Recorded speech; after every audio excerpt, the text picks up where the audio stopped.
இஸ்ரேலோட போர் விமானங்கள் தொடர்ந்து சிரியாக்குள்ள பல பகுதியிலையும் தாக்குதல் பண்ணிருக்கு. அதுவும் லட்டாக்கியா கவர்னரேட் இருக்கு இல்லையா சிரியால, ஸோ அந்த பகுதிகளில் தாக்குதல் நடந்திருக்கு அப்படிங்கிற ஒரு செய்திகள் வருது. இதனால 107வது பிரிகேடை சேர்ந்த நபர்கள் காயமடைஞ்சிருக்காங்க, சில நபர்கள் இறந்திருக்காங்க அப்படிங்கிற செய்திகள் வந்துகிட்டு இருக்கு. தொடர்ந்து இஸ்ரேல் இந்த பிராந்தியத்துல பல பகுதிகளிலும் வந்து பாத்தீங்கன்னா தாக்குதல் பண்ணிருக்காங்க. இந்த உலகமே ஒரு மிக பெரும் போரை நோக்கி போயிட்டு இருக்கா, அதாவது குளோபல் வார் நம்மளோட டோர் ஸ்டெப்ல இருக்கு அப்படிங்கிறது போல ஸ்டேட்மெண்ட்ஸ் பல அனலிஸ்ட் தரப்பு வந்துகிட்டு இருக்கு. அதுக்கான காரணம் அமெரிக்காவோட நடவடிக்கைகள். இப்போ இஸ்ரேல் இந்த பிராந்தியத்துல இந்த பிரச்சனையை பெருசு பண்றாங்க, எஸ்கலேட் ஆகுது, பல அரபுலக நாடுகளையும் தாக்குதல் பண்றாங்க அப்படின்னா, அதுவும் குறிப்பா இந்த காசா பகுதியில் இருக்கக்கூடிய மசூதிகள்லாம் வந்து பாத்தீங்கன்னா பயங்கரமா தாக்கி அழிக்கிறாங்க. இப்ப கூட ஒரு வீடியோ பதிவு வந்திருக்கு. இஸ்ரேலோட ட்ரோன்கள் பழங்கால மசூதி காசால இருக்கும் இல்லையா, ஸோ அந்த பகுதியில் வந்து பாத்தீங்கன்னா தாக்குதல் நடந்திருக்கு அப்படிங்கிற வீடியோ பதிவுகள்லாம் வந்துகிட்டு இருக்கு. இது எல்லாமே அரபுலக நாடுகள் மத்தியில் வந்து பார்த்தீங்கன்னா கோபங்களையும் ஆத்திரங்களையும் ஏற்படுத்திக்கிட்டு இருக்கு. அவங்க பிடிக்கக்கூடிய பகுதிகளில் இருக்கக்கூடிய மசூதிகள் இது போல இதெல்லாம் குறி வச்சு அடிக்கிறாங்க அப்படின்ற குற்றச்சாட்டுகளும் வந்துகிட்டு இருக்கு. அதுவும் காசாவோட மத்திய பகுதியில் இருக்கக்கூடிய இதெல்லாம் அட்டாக் பண்றாங்க அப்படிங்கிறத சொல்லப்பட்டு வருது. எது எப்படியோ இப்போ இஸ்ரேல் இது போல தொடர்ந்து அட்டாக் பண்ணிட்டே இருக்கனால பெர்ஷியன் கல்ஃப், செங்கடல் இந்த பகுதியில் இருக்கக்கூடிய வர்த்தகம் அப்படிங்கிறது பெருமளவுல தடைபடும். அமெரிக்கானால இந்த பிராந்தியத்துல ஆளுமை செலுத்தவே முடியல. யமன் ஹவுதிஸே வந்து பண்ண துரத்தி விட்டாங்க. அவங்களே வந்து பார்த்தீங்கன்னா அமெரிக்கானால எதுவும் செய்ய முடியல. இந்த இடத்துல போர் நடந்துகிட்டே இருக்கு அப்படின்னா முழு வர்த்தகமும் தடைபடும். அப்படி முழு வர்த்தகமும் தடைபடுது அப்படின்னா அமெரிக்காவோட ஆளுமை இல்லைன்னா அமெரிக்கா இந்த இடத்துல ப்ராக்சி யுத்தங்கள் பலதையும் ஆரம்பிச்சு விட்டுருவாங்க. ஸோ இது பல நாடுகளுக்கும் நல்லதல்ல அப்படிங்கிற சொல்லப்பட்டு வருது. ஸோ இதனால எக்கனாமிக்கலி பல நாடுகளும் வீழ்ச்சியை நோக்கி போக ஆரம்பிச்சிருவாங்க. இப்ப இதுக்கு மாற்றாதான் வந்து பாத்தீங்கன்னா இந்த ஆர்டிக் வருதா அப்படின்ற கேள்வி இருக்கு. இந்த நார்தர்ன் ட்ரேட் ரூட் அப்படின்னு சொல்லுவாங்க இல்லையா, அது இப்போ அது ரிலேட்டடா வந்து பாத்தீங்கன்னா பல விஷயங்கள் நடந்துட்டு இருக்கு. நம்ம முதல்ல இந்த மிடில் ஈஸ்ட்ல பிரச்சனைகள் பெருசாகுது அப்படின்னா இந்த இஸ்ரேலை பேஸ் பண்ணி இப்போ அதுக்கு ஏற்ப யமன் ஹவுதிஸ் வந்து பார்த்தீங்கன்னா இஸ்ரேல் அட்டாக் பண்ண ஆரம்பிச்சிருக்காங்க.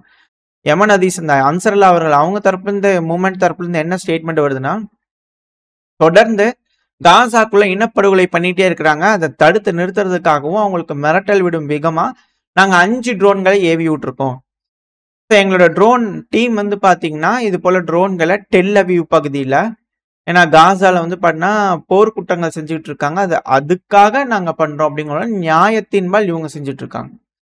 ஸோ டெல் அவீவ் பகுதியில் வந்து பண்ணா 2 ட்ரோன்கள் அனுப்பிவிட்டு இருக்காங்க, அஷ்கலானுக்கு 2 ட்ரோன்கள் அனுப்பிவிட்டு இருக்காங்க. அது போக மிலிட்ரி சைட்ஸ்க்கு நிஜேவ் இருக்கு இல்லையா, ஸோ அங்க ஏர்பேஸ், ஸோ அங்க வந்து பார்த்தீங்கன்னா ஒரு ட்ரோன்கள் அனுப்பிவிட்டு இருக்கிறதா யமன் ஹவுதிஸ் தரப்பு வந்து வருது. மாறி மாறி இங்க அடிச்சுக்கிறதுனால மிடில் ஈஸ்டே ரணகலம் ஆயிட்டு இருக்கு. ஸோ இப்படி இருக்கும்போது தான் கெனடா வராங்க. ஸோ இந்த போர்கள் இந்த ஏன் மேற்குலக நாடுகள்ல சில நாடுகள்லாம் அணிபுரிய ஆரம்பிச்சிருக்காங்க, பாலஸ்தீனை ரெகக்னைஸ் பண்றாங்க. இப்போ கெனடாவும் நாங்களும் ரெகக்னைஸ் பண்றோம் பாலஸ்தீனை அப்படிங்கிறதோட இவங்க தரப்புன்னு வந்திருக்கிறாங்க. பாலஸ்தீன்ங்கிற ஒண்ணு இல்லை அப்படிங்கிறத இஸ்ரேல் அமெரிக்க தரப்பு ஸ்டாண்ட் இருக்கு. இப்போ மேற்கு உலக நாடுகள் குறிப்பா கெனடா, யூரோப்பியன் யூனியன் நாடுகள், இவங்கெல்லாம் பிரிட்டன், இவங்க எல்லாரும் இப்ப பாலஸ்தீனுக்கு ஆதரவு கொடுக்கறதுக்கான காரணமும் இந்த இடத்துல அமெரிக்காக்கு ஆளுமை போயிடுச்சு. இந்த இடத்துல போரை கட்டுப்படுத்தணும் அப்படிங்கிறதுக்காக இது போல ஒரு குட் நோட் எடுக்கணும். ஏன்னா அரபுலக நாடுகள்லாம் எகெயின்ஸ்டா திரும்பிடக்கூடாது, யூரோப்பியன் யூனியனுக்கு எகெயின்ஸ்டா. அப்படி திரும்பிட்டாங்க அப்படின்னா ரஷ்யாவோட அவங்க இணைஞ்சிட்டாங்க அப்படின்னா மாபெரும் படையை அவங்க தனியா எடுத்து சண்டை பிடிக்கிற மாதிரி இருக்கும். இது அவங்களுக்கு பிரச்சனையாயிரும். ஒருவேளை இப்படியா, ஒருவேளை அப்படியா சைக்காலஜிக்கல் எஃபெக்டுக்காகவா, சும்மா சொல்றதுக்காக செஞ்சுட்டு எகெயின்ஸ்டா திரும்பக்கூடாதுன்றதுக்காக சும்மா செய்யற மாதிரி செஞ்சிருவாங்க. ஆனா ரியல்ல இஸ்ரேலுக்கு ஆயுதங்களை கொடுத்து உதவுறதே இவங்களா தான் இருப்பாங்க அப்படிங்கிறதோடய சில அனலிஸ்ட் வந்து குற்றச்சாட்டுகள் வருது. அதுவும் உண்மையா தான் இருந்துகிட்டு இருக்கு. வெயிட் பண்ணி பார்ப்போம் இது எந்த அளவுக்கு இது நடக்க போகுதுன்னு சொல்லிட்டு. ஆனா அமெரிக்காவோட அதிபரான ட்ரம்ப் அவர்கள் கம்முன்னு இருப்பாரு, டொனால்டு ட்ரம்ப் அவர்கள் வார்னிங் கொடுத்துட்டார். ஓ கெனடா இப்படி பண்ணிட்டியப்பா, பாலஸ்தீனை பண்ணிட்டியா, இப்போ வர்த்தகம் பண்றது அவ்வளவுதான், சிக்கல் தான் போ அப்படிங்கிறதோட வந்து பாத்தீங்கன்னா ட்ரம்ப் அவர்கள் தரப்பு வந்து கெனடாக்கு வார்னிங் போயிருக்கு. அதுவும் ட்ரூத் சோசியல் மீடியால போட்டாரு. ஆனா இப்ப கெனடால வந்து பாத்தீங்கன்னா ஃபர்ஸ்ட் மூவர் அட்வான்டேஜ் அப்படிங்கிறத அவங்க வேற கட்ட கனவுல வந்து பாத்தீங்கன்னா கெனடா மிதந்துகிட்டு இருக்காங்க.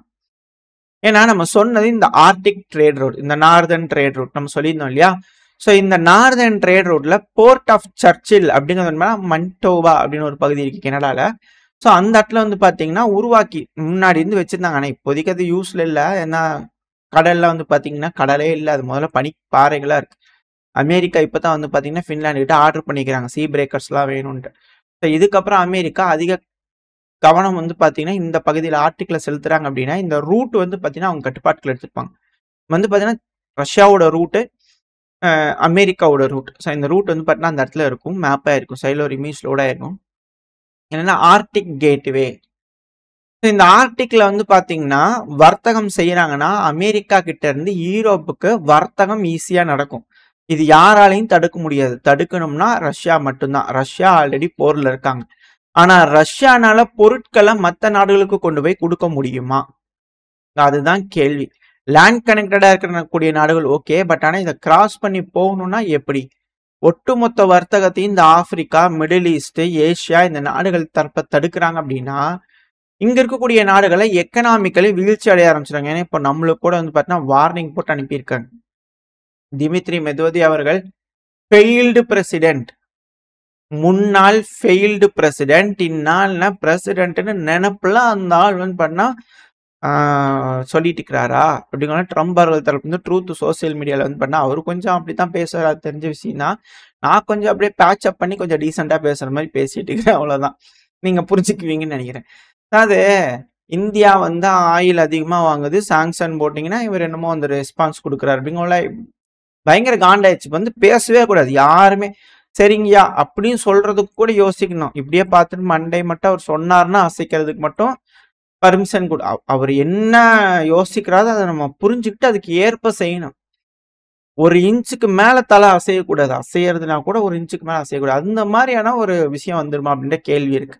எது எப்படியோ இப்போ நார்தன் ட்ரேட் ரூட்டை மட்டும் ஆக்டிவ் வச்சுக்கிறாங்க அப்படின்னா மற்ற ட்ரேட் ரூட்லாம் ஸ்டாப் பண்ணோம்னா Baltic sea, Finland, Sweden, Latvia, Lithuania, Estonia, போலாண்டை வச்சு அண்டை கொடுத்தாச்சு.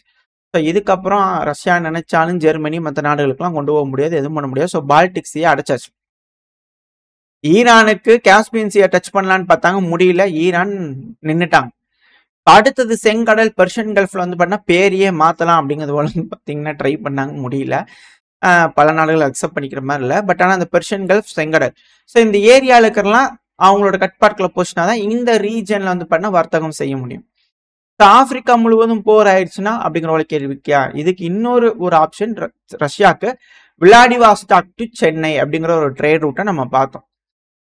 இப்ப அதையும் சிக்கலுக்கு உள்ளாக்கணுமா இல்லையா? இப்ப அதுவும் சிக்கல் ஆனாதானே ரஷ்யாவோட என்டையர் சைடையும் அடைக்க முடியும் அப்படிங்கிற ஒரு கேள்வி வருதுயா. இது ஆல்ரெடி நம்ம பேசினதுதான். வாரும் ட்ரேடும், இந்த ஹாட்லேண்ட் தியரி, ரிம்லேண்ட் தியரி இதெல்லாம் நம்ம பார்த்துருவோம். இப்போ அதை அப்படியே கொண்டு வந்து இங்கே மேட்ச் பண்ணிங்கன்னா எக்ஸாக்டான விஷயங்கள் தெரியும்.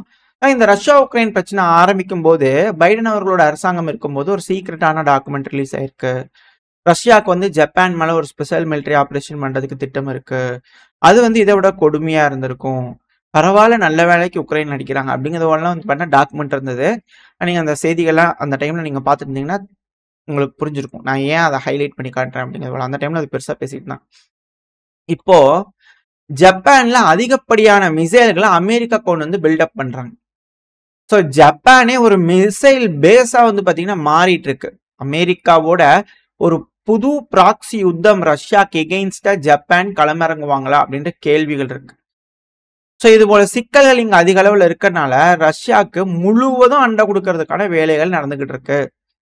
ஸோ இது எந்த லெவல்ல கொண்டு போய் இந்த பிரச்சனையை விடும் அப்படிங்கிறது தெரியல. ஸோ இந்த ரஷ்யா உக்ரைன் பிரச்சனை எஸ்கலேட் ஆகுதுன்னா பல நாடுகள் இதுல ஈர்க்கப்படும். அப்படி ஈர்க்கப்படுறதுல ஜப்பான், ரொமேனியா, மால்டோவா இது போல நாடுகள் ஃபேஸ் 1ல இருக்கும் அப்படிங்கிற மாற்றுக்கத்துல. லாத்வியா, லித்துவேனியா, எஸ்தோனியா ஃபேஸ் 2ல இருந்தாலும் ஆச்சரியப்படுறதுல. என்ன நடக்க போகுது அப்படிங்கிறது பார்த்தணும். இப்ப இது போல ஒரு காரணங்களாலயா இல்ல இன்னும் எதுங்க தெரியல, ரஷ்யா கிட்ட வந்து பாத்தீங்கன்னா ஒரு நிலநடுக்கம் ஏற்பட்டுச்சு.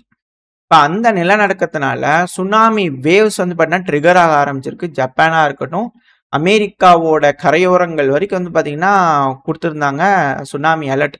ஹவாயிலாம் வந்து பார்த்தீங்கன்னா மிக முக்கியமான பகுதிகள்லாம் ஃப்ளட் வந்துருச்சு அப்படிங்கிற வீடியோ பதிவுகள்லாம் வந்துகிட்டு இருக்கு. இது வந்து பார்த்தீங்கன்னா கிளைமேட்டையே வெப்பனா யூஸ் பண்ணுறாங்க. வேணுக்குனே இது இவங்க பண்ணுறாங்க, அவங்க பண்ணுறாங்க. இது துருக்கியில் நிலநடுக்கம் வந்த காலகட்டத்தில்னு சொல்லிட்டு இருக்கிறாங்க. கிளைமேட்டை வெப்பனா யூஸ் பண்ண பழகிட்டாங்க. பல நாடுகளும் வம்படையா செய்கிறாங்க இதையா அப்படிங்கிறது போல. காட்டுத்தீல அடிக்கடி பெருமளவில் பரவுது இல்லையா? இதுக்கு பின்னாடியும் பல நாடுகள் இருக்காங்களா அப்படின்ற கேள்வி இருக்கு. சில நாளுக்கு முன்னாடி ரஷ்யால வந்து பண்ணா முட்டையா வந்து பண்ணா கிளவுடு அப்படியே அணிவகுத்து போடுற மாதிரி இருந்தது. யாரோ எங்க நாட்டுல முட்டை வந்துருச்சு அனுப்பிச்சுட்டாங்க அப்படிங்கிறதெல்லாம் வந்து பார்த்தீங்கன்னா வீடியோ பதிவு இமேஜ்ல ஷேர் பண்ணிட்டு இருந்தாங்க. ரஷ்யா தரப்பு இந்த முட்டையா உருண்டையா வந்து பார்த்தீங்கன்னா அப்படியே போயிட்டே இருக்கும். நிறையா லைனா போயிட்டே இருக்கும் கிளவுட்ஸ். ஸோ இது வந்து பார்க்கறதுக்கு வினோதமா இருக்கே அப்படிங்கிறது போல எங்க நான் உலகம் போயிட்டு இருக்கு அப்படிங்கிறது போல இது போல கிளைமேட்டை நோக்கி போக ஆரம்பிச்சிருச்சா, கிளைமேட் வாரா மாறிடுமா, கிளைமேட்டையே ஒரு வெப்பனா யூஸ் பண்ணுவாங்களா அப்படின்ற அச்சங்கள் இருக்கு. இது போல இங்க பதட்டம் அதிகரிச்சுக்கிட்டு இருக்கு இல்லையா. ஸோ இந்த டைம்ல ஜப்பான் வந்து பாத்தீங்கன்னா போர் விமானங்களை ஸ்கிராம்பிள் பண்ணிக்கிறாங்க. ஐயோ ரஷ்யா வந்துட்டாங்க, போய் என்னன்னு பாருங்க, போங்க போங்க, வழியை மறைச்சு அப்படியே ஐயா இது எங்க ஏரியா அங்கே திரும்பி போயிருங்க அப்படிங்கிறவங்கள அனுப்பிச்சு விட்டுவாங்க அப்படின்னு ஃபைட்டர் ஜெட்ஸ் ஸ்கிராம்பிள் பண்ணிக்கிறாங்க. ஏன்னா ரஷ்யாவோட உளவு விமானங்கள் வந்து பாத்தீங்கன்னா அந்த பகுதியில வந்துடுச்சு அப்படிங்கிற பயந்துக்கிட்டு இது போல நடந்திருக்குன்னு ஜப்பானோட டிஃபென்ஸ் மினிஸ்ட்ரி தரப்புன்னு செய்திகள் வந்துகிட்டு. ஸோ இப்போ இந்த பகுதியிலே வந்து பார்த்தீங்கன்னா போர் பதட்டம்ங்கிறது அதிகரிக்க ஆரம்பிச்சிருச்சு.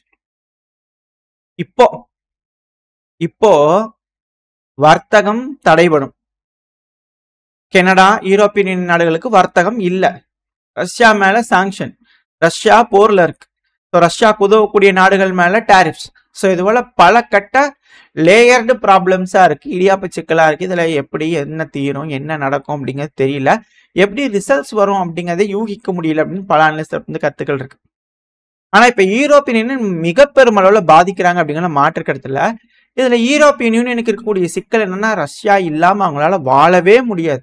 இப்ப 18ஆம் கட்ட பொருளாதார தடையில ரஷ்யாவோட இந்த கண்டெய்னர்ஸ், இது கார்கோ கப்பல்களுக்கெல்லாம் வந்து பார்த்தா சாங்ஷன் போடுறாங்க.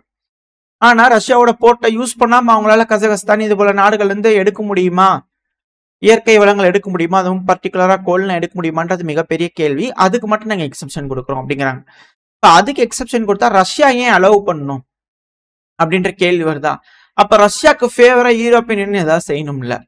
ஸோ இது போல பின்னி பணிஞ்சிருக்கு. யூரோப் இல்லாம ரஷ்யா இல்லை, ரஷ்யா இல்லாம யூரோப் இல்லைன்னு இவங்களுக்குள்ளேயே பின்னி பணிஞ்சிருக்குனால முழுமையா விட்டு வரவும் முடியல, விட்டுட்டு போகவும் மனசு இல்லை, விட்டுட்டு போனாலும் வாழ முடியாது அப்படிங்கிறது போல ஏகப்பட்ட சிக்கல்கள் வந்து பாத்தீங்கன்னா இந்த இடத்துல இருக்கு. என்ன முடிவுகள் எடுத்து என்ன மாதிரியான பேக்கேஜ்ல ரஷ்யாவுக்கு அழுத்தங்கள் கொடுப்பாங்களா, இல்ல ரஷ்யா இவங்களுக்கு மாறி அழுத்தங்கள் கொடுத்துருவாங்களா, என்ன நடக்க போனா வெயிட் பண்ணி பார்ப்போம். யூரோப்பியன் இது போல சிக்கல்கள் இருக்கனாலதான் அமெரிக்கா ஓவரா கழுத்தை நரிக்காத, மூச்சு விட முடியல, அப்புறம் நாங்க ஒட்டிக்குவோம், அதனால நாங்க பாலஸ்தீன் அங்கே மிரட்டுறாங்களா அப்படின்ற கேள்விகள் இருக்கு. எது எப்படியோ இப்போ அமெரிக்காவோட ஏர் டாமினன்ஸ், நேவல் சுப்பீரியாரிட்டி, இதெல்லாம் வந்து பாத்தீங்கன்னா அமெரிக்காவோட போர் விமானங்கள்னாலதான் இருக்கு. இதுல அமெரிக்காவோட F-35C ரக விமானங்கள், அதுவும் குறிப்பா நேவல் வேரியன்ட் தொடர்ந்து விபத்துக்குள்ளாகிட்டே இருக்கு. நேவல் வேரியன்ட் இதே F-35 தான் வந்து பாத்தீங்கன்னா பிரிட்டனோடது பிரச்சனையாகி நம்ம நாட்டுல திருவனந்தபுரம்ல இருந்துச்சு. ஸோ இது போல இது ஃபர்ஸ்ட் டைம் இல்லை, இப்போ வந்து பாத்தீங்கன்னா கலிபோர்னியால விபத்துக்குள்ள இருக்கு, பைலட் நல்ல வேலையா எஜெக்ட் ஆயிட்டாங்க அப்படின்னு சொல்றாங்க. இது ஒன்றும் ஃபர்ஸ்ட் டைம் இல்லை, இது செகண்ட் டைம். ஸோ இன்வெஸ்டிகேஷன் போயிட்டு இருக்கு. F-35ல மிக பெருமளவுல கோளாறுகள் இருக்கு அப்படிங்கிற செய்திகள் வந்துகிட்டு இருக்கு. ஏன்னா நம்ம நாட்டில் அதை திருப்பி சொல்லிட்டு இருக்கிறாங்க. F-35யும் நீங்க ஒரு ஸ்குவாட்ரான் 2 ஸ்குவாட்ரானை யோசிங்க, கன்சிடர் பண்ணுங்க அப்படிங்கிறது போல நம்ம ரஷ்யாவோட விமானங்கள் சைடு போறதுனால மேபி இந்த டாரிஃப் வருதா அப்படின்ற கேள்விகள் இருக்கு. At the same time America நம்மளுக்கு 6 நம்ம இந்தியாவோட கம்பெனிஸ் மேல சாங்ஷன் போட்டிருக்காங்க. காரணம் என்ன, ஈரான் கிட்ட இருந்து நீங்க ஆயில் வாங்குறீங்க, ஈரான் கிட்ட இருந்து வாங்கக்கூடாது, ரஷ்யா கிட்ட இருந்து வாங்கக்கூடாது, யாருகிட்ட இருந்தாங்க வாங்குறது அப்படிங்கிற கேள்வி இருக்கு. அப்புறம் எங்களுக்கு வேண்டாமா, நீங்க யாருக்கிட்டையும் வாங்காதீங்க, கதவை சாத்திட்டு வீட்டுல உட்காந்து 1 மாசம் காட்டுங்க, அப்புறம் நாங்களும் அதே போல பண்ணி பாக்குறோம் அப்படிங்கிறது போல செய்திகள் கேட்க தோணுது இல்லையா. பட் இருந்தாலும் இப்ப 6 கம்பெனிஸ் மேல சாங்ஷன் போட்டிருக்காங்க. இது போல சாங்ஷன் பிடிச்சிட்டு போறது, இது போல வேலைகள்லாம் இந்த இடத்துல கருங்கடல், செங்கடல், Persian gulf, Arabian sea, bay of Bengal, Mediterranean sea. So இந்த இடத்துல எல்லாம் வந்து பாத்தீங்கன்னா சோக் ஆயிடுச்சு அப்படின்னா, வர்த்தகம் சோக் பண்றாங்க அப்படின்னா அமெரிக்க தரப்புல இருந்து மிக பெரும் சிக்கல்களாயிரும். பல நாடுகளோட எக்கனாமிகளும் திவாலாக ஆரம்பிச்சிடும். அதனாலதான் பல நாடுகளும் அவங்களோட போர் கப்பல்களை அதிக அளவுல பில்டு பண்றாங்களா அப்படின்ற கேள்விகள் இருக்கு. ஸோ வெயிட் பண்ணி பார்ப்போம். இந்த உலகம் குளோபல் கான்ஃபிளிக்டை நோக்கி போயிட்டு இருக்கா, இல்ல பிரச்சனையை பேசி முடிச்சுக்குவாங்களா, என்ன நடக்க போகுதுங்கிறதுலாம் வெயிட் பண்ணி பார்க்கலாம். உங்களோட கருத்துக்கள் என்ன அப்படிங்கிறது கமெண்ட் செக்ஷன்ல சொல்லுங்க. ஓரளவுக்கான தகவல்கள் இந்த பையில பார்த்துருப்போம்னு நினைக்கிறேன். இதோட இந்த பையன் நான் முடிச்சுக்கலாம். இந்த பதிவு எப்படின்னு உங்களுக்கு பிடிச்சிருக்கா, பிடிச்சுனா லைக் பண்ணிட்டு உங்க ஃப்ரெண்ட்ஸ் நம்மளோட ஷேர் பண்ணிக்கோங்க. அது கூட மறக்காம இந்த பதிவை பத்தி உங்களோட கருத்துக்களை கமெண்ட் செக்ஷன்ல சொல்லுங்க. இந்த பதிவு நல்லா இருக்கும்னு நம்பிக்கை. அடுத்த பதிவு உங்க சந்திக்க. Stay safe. பை.